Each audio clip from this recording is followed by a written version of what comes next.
Hi and welcome back to simply GS. अभी तक अपन selector के अंदर काफ़ी कुछ पढ़ चुके हैं। अपन ने क्या पढ़ा? अपन ने अभी तक आईडी, क्लास और एलिमेंट सिलेक्टर को अपन ने आसानी से पढ़ लिया था। अब अपन को क्या करना है? अब अपन को इसी चीज़ को थोड़ा सा आगे लेके जाना है। मैंने पिछली वीडियो के अंदर कवर भी किया था, मतलब बताया भी था आपको कि किस चीज़ को अपन को पढ़ना है। यहाँ पे जाएंगे, यहाँ पर लिखेंगे W3 स्कूल, जब और CSS सिलेक्टर लिख देंगे यहाँ पे, तो डायरेक्ट अपन यहाँ पे चले जाएंगे। ये वेबसाइट आपके लिए बहुत ही ज़्यादा यूजफुल होने वाली है आपकी पूरी CSS की जर्नी के अंदर, ठीक है। तो सिलेक्टर के अंदर अपन ने, सिंपल सिलेक्टर के अंदर अपन ने कुछ चीज़ें पढ़ी थी, लेकिन फिर भी अपन ने कुछ चीज़ें मिसिंग कर दी थी। वो था, सबसे पहला था ग्रुप सिलेक्टर और यूनिवर्सल सिलेक्टर। इनके बारे में अपन ने बात नहीं करी थी, मैं आपको समझा देता हूँ क्या होता है। तो इसके लिए अपन मैं क्या करता हूँ, मैं यहाँ पर जाके नई फाइल क्रिएट कर लेता हूँ। इसका नाम रख लेता हूँ एडवांस सिलेक्टर, ठीक है, एडवांस सिलेक्टर .html। इसके बाद यहाँ पे इस फाइल के अंदर अपन सबसे पहले बॉयलर प्लेट लेके आएंगे। बॉयलर प्लेट लेके आने के बाद यहाँ पे एक h2 टैग देता हूँ, और h2 टैग में यहाँ पे सिंपली JS, और यहाँ पे एक और डिप टैग दे देता हूँ, इसके अंदर सागर गुप्ता, और यहाँ पे एक और दे देता हूँ h1 टैग दे देता हूँ, जिसके अंदर अपन लिख देते हैं प्रोग्रामिंग। तो यहाँ पे 3 अपन ने टैग दिए हैं, और यहाँ पे क्या करता हूँ, यहाँ पे मैं एक स्टाइल टैग दे देता हूँ। अब इस स्टाइल टैग के अंदर सबसे पहले अपन को देखना है यूनिवर्सल टैग। मतलब जो यूनिवर्सल सिलेक्टर होता है बहुत ही ज़्यादा सिंपल होता है। उसके अंदर आपको क्या करना है, एक स्टार लगाना है, कर्ली ब्रैकेट देना है, बस इतना करना है। अब जो भी प्रॉपर्टी आप दोगे वो पूरे HTML डॉक्यूमेंट के ऊपर ऑटोमेटिक अप्लाई होती जाएगी। जैसे पहले गो लाइव कर देते हैं इसको। गो लाइव करेंगे तो अपन को देखने के लिए मिलेगा कि यहाँ पे नॉर्मल इस तरीके से दिखाई दे रहा है। अब अगर अपन यहाँ पे कलर, किसी टैग, पर्टिकुलर टैग को अपन टारगेट नहीं कर रहे हैं, मैंने यहाँ पे लिख दिया केवल कलर रेड, तो यहाँ पे आप देखेंगे कि तीनों का कलर रेड हो गया। तो इसका मतलब ये है कि अगर आपको जो पूरा HTML का डॉक्यूमेंट होता है, उस पूरे डॉक्यूमेंट पे अगर आपको स्टाइलिंग करनी है तो आप क्या करना है, आपको इस तरीके से आपको स्टार लगाना है, कर्ली ब्रैकेट देना है, और आपको जो भी प्रॉपर्टी लगानी है वो प्रॉपर्टी आप लगा सकते हैं। एक और प्रॉपर्टी लगा के दिखा देता हूँ, फॉन्ट साइज, इसके अंदर कुछ भी दे दो, लार्ज, मीडियम, स्मॉलर, लार्जर दे दो। तो यहाँ पे देखो सबके जो साइज है वो अपना हो गया। और भी अगर मैं थोड़ा सा और आपको गहराई से दिखा देता हूँ, यहाँ पे स्मॉलर और स्मॉलर कर दूंगा तो ये सब छोटे हो जाएंगे, ठीक है। समझ में आ गया होगा किस तरीके से अपना ये काम कर रहा है। यूनिवर्सल तो समझ लिया। अब एक टैग हो तो मतलब एक और सिलेक्टर होता है, वो होता है ग्रुप सिलेक्टर। अब ग्रुप सिलेक्टर क्या होता है? ग्रुप सिलेक्टर होता है कि आपको मल्टीपल जो एलिमेंट होते हैं उनको अपन को सिलेक्ट करना होता है। मल्टीपल एलिमेंट को किस तरीके से सिलेक्ट करेंगे, बहुत ही सिंपल तरीका है। आप यहाँ पे H2 लिखो, उसके बाद जितने भी अपन को और एलिमेंट को सिलेक्ट करना है यहाँ पे कॉमा दे के सिलेक्ट करते जाओ। मैंने यहाँ पे लिख दिया डिव, और यहाँ पे मैंने H1, तीनों को कर लिया एक ही बार में, ठीक है। तीनों को कर लिया, और तीनों में मैंने बोला कि इसका जो बैकग्राउंड कलर है वो क्या दे दो, वो आप दे दो बिस्की दे दो। तो इसने बिस्की, पीने वाली बिस्की नहीं है, बिस्की वाला बिस्की है। तो तीनों का अगर बैकग्राउंड कलर देखो यहाँ पे बिस्की हो चुका है, ठीक है। और बिस्की की जगह अपन और कुछ देना चाहते हैं वो भी कुछ भी दे सकते हैं, वो तो आपको मालूम है। तो इस तरीके से अपन क्या करते हैं, ग्रुप सिलेक्टर को यूज करते हैं। सिर्फ आपको कॉमा देना होता है एलिमेंट के साथ, आप उन एलिमेंट को आप ईजिली एक्सेस कर सकते हैं, ठीक है। तो ये तो अपना हो गया क्या, नॉर्मल सिलेक्टर। अब बात चलते हैं अपन CSS कॉम्बिनेटर सिलेक्टर पे। ऊपर जाएंगे, यहाँ पे अगर मैं इसके ऊपर क्लिक करूँ तो यहाँ पे कॉम्बिनेटर सिलेक्टर के ऊपर अपन चले जाएंगे। कॉम्बिनेटर सिलेक्टर बेसिकली 4 प्रकार के होते हैं: descendant selector, child selector, adjacent selector, general sibling selector. इनके बारे में मैं बात करता हूँ क्या होते हैं। सबसे पहले तो बात करते हैं डिस्केंडेंट सिलेक्टर की। ये जो डिस्केंडेंट वर्ड है इसका आपको मतलब मालूम है क्या होता है? नहीं मालूम होगा, ज़्यादातर लोगों को नहीं मालूम होगा। और अगर मैं अभी बताऊंगा अभी तो आप शॉक हो जाएंगे क्या मतलब होता है। मैं अगर लिखूँ डिस्केंडेंट मीनिंग इन हिंदी तो ऑटोमेटिक यहाँ पे आ रहा है, लेकिन फिर भी इंटर दबाऊंगा मैं। और यहाँ पे देखो डिस्केंडेंट की मीनिंग यहाँ पे वंशज। वंशज का मतलब होता है कि आप पुत्र और पिता का रिश्ता जो होता है उसको बोला जाता है वंशज। कि जैसे मेरे पिताजी हैं, मैं अपने पिताजी का वंशज हूँ, मतलब ऐसा अपन बोल सकते हैं। तो वंशज का मतलब होता है कि कोई भी एक पेरेंट एलिमेंट है, उसके अंदर एक चाइल्ड एलिमेंट है। और मैंने आपको HTML पढ़ाया था, तब मैंने आपको बताया था कि पेरेंट और चाइल्ड एलिमेंट का जो रिलेशनशिप है बहुत ही ज़्यादा इंपॉर्टेंट है।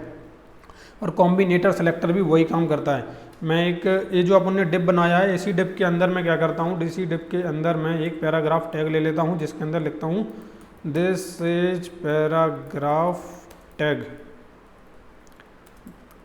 ठीक है। इस तरीके से अपन ने यहाँ पे लिख दिया। तो अब ए इसके अंदर है, अब इसके अंदर मैं एक और लिख देता हूँ, लेट से यहाँ पे H2 लिखता हूँ। इस H2 के अंदर क्या लिखूँगा, this is child H2, child H2। अब मैंने इससे इसलिए लिखा क्योंकि ए वाला जो सिंपली जेएस है वो इस डिप के बाहर है और ए वाला इस डिप के अंदर है, ठीक है। तो अपन अभी क्या करने वाले हैं, अपन अभी ये करने वाले हैं कि ये जो डिप है, डिप के अंदर जितने भी चाइल्ड एलिमेंट हैं केवल उनको ही अपन एक्सेस करने वाले हैं, बाकी किसी को भी एक्सेस नहीं करने वाले। तो उसी को बोला जाता है डिस्केंडेंट तरीका जो होता है ना, यहाँ पे लिखा भी हुआ है, क्या लिखा हुआ, डिस्केंडेंट सेलेक्टर।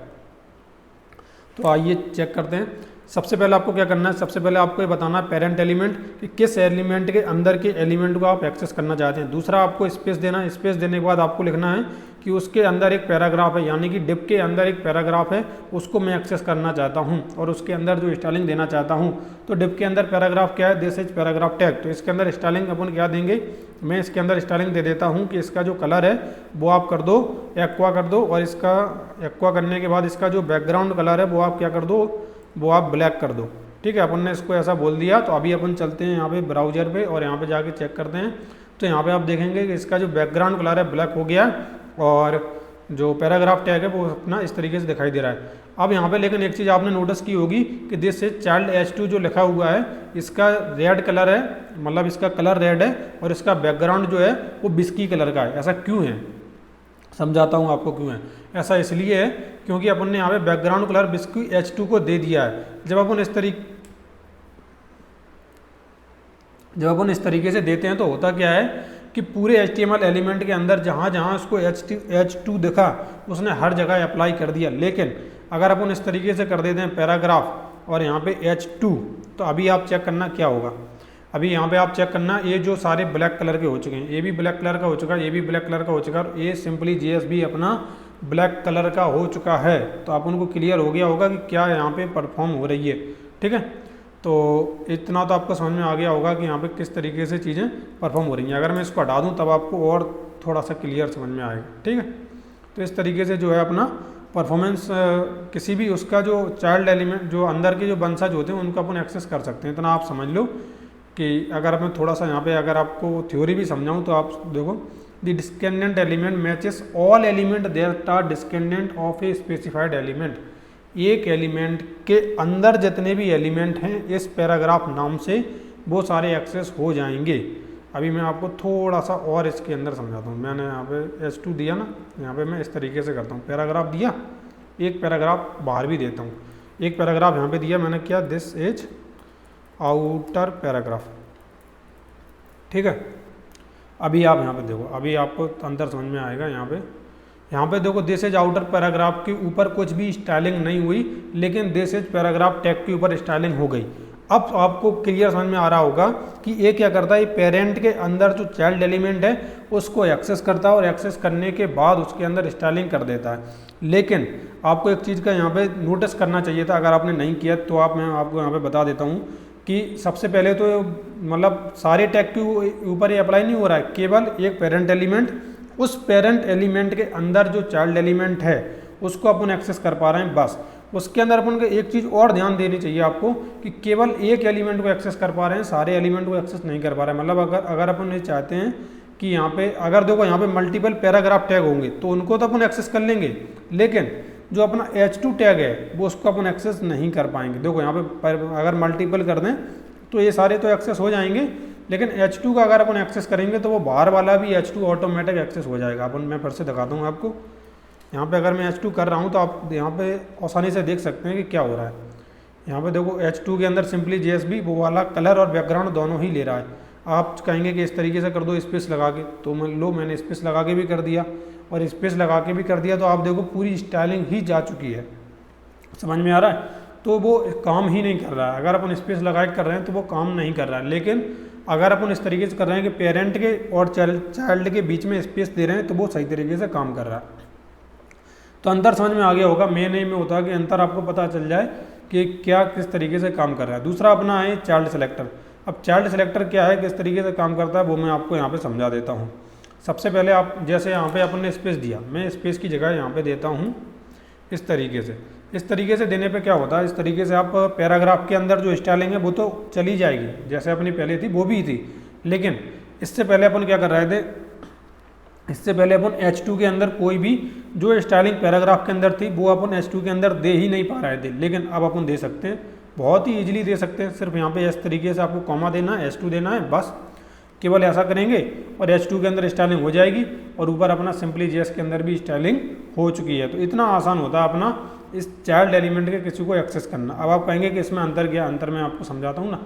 यहाँ पे देखो चाइल्ड, यहाँ पे क्या लिखा, child selector select all element that are children of a specified element. अब मैं आपको ट्राई इट योर सेल्फ पे जाएंगे तो यहाँ से अपन डिटेल में समझेंगे।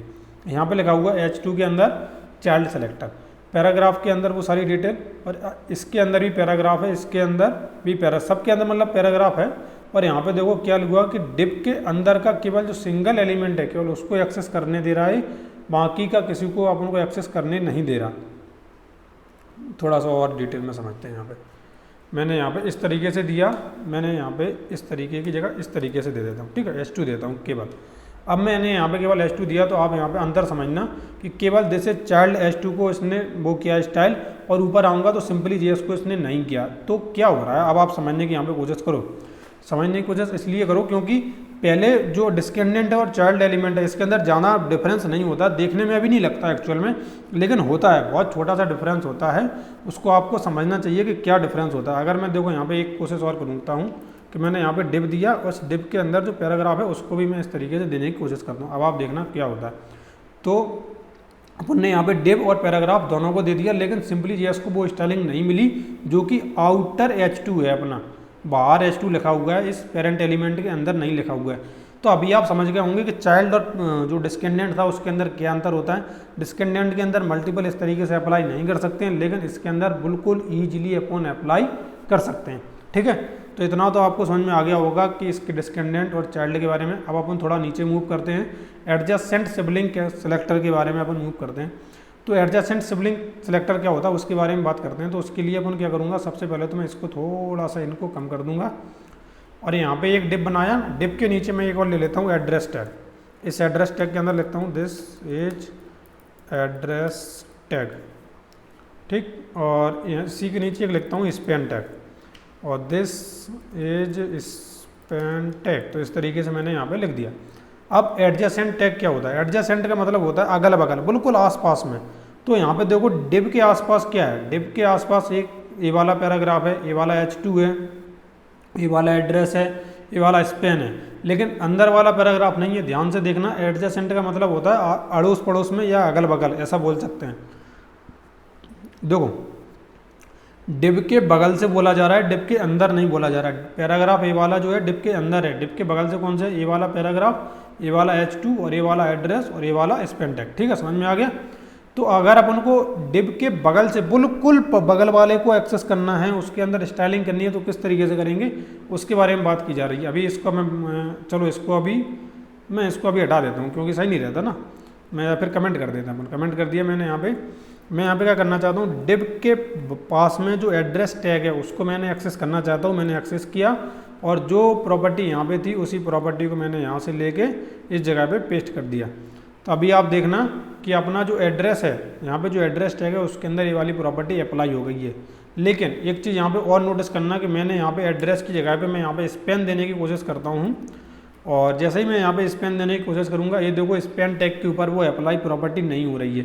लेकिन ये क्यों नहीं हो रही है, अब यहाँ पे जो सबसे मेन चीज़ होती है समझने वाली, उस चीज़ को ध्यान से सुनो।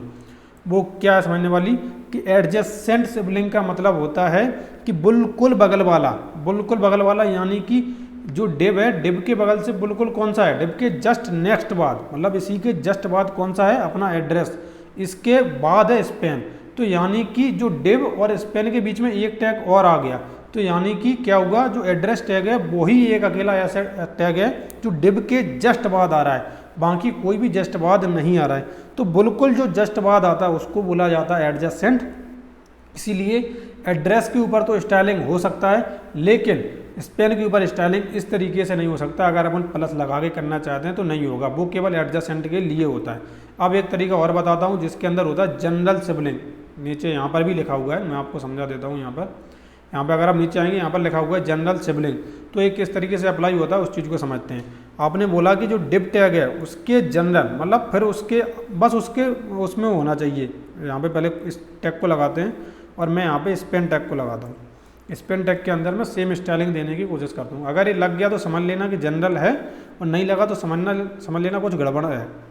तो यहाँ पे चलते हैं स्पेन के ऊपर, और यहाँ पे देखो स्पेन के ऊपर लग चुका है, तो इसका मतलब है जनरल सिबलिंग है। अब जनरल सिबलिंग क्या होता है? जनरल सिबलिंग ये होता है कि आपने डिव है, डिव के बराबर में कहीं पर भी कोई भी एलिमेंट है, यहाँ पे एड्रेस इसके नीचे है, स्पेन उसके भी नीचे है, अगर मैं यहाँ पे इसको कॉपी कर दूँ मल्टीपल टाइम तो ए वाला स्पेन तो कितने नीचे है, डिव के कितने नीचे है, लेकिन फिर भी यहाँ पे देखना सारे स्पेन टैग के अंदर वो ऑटोमेटिक अपना स्टाइलिंग हो जाएगी।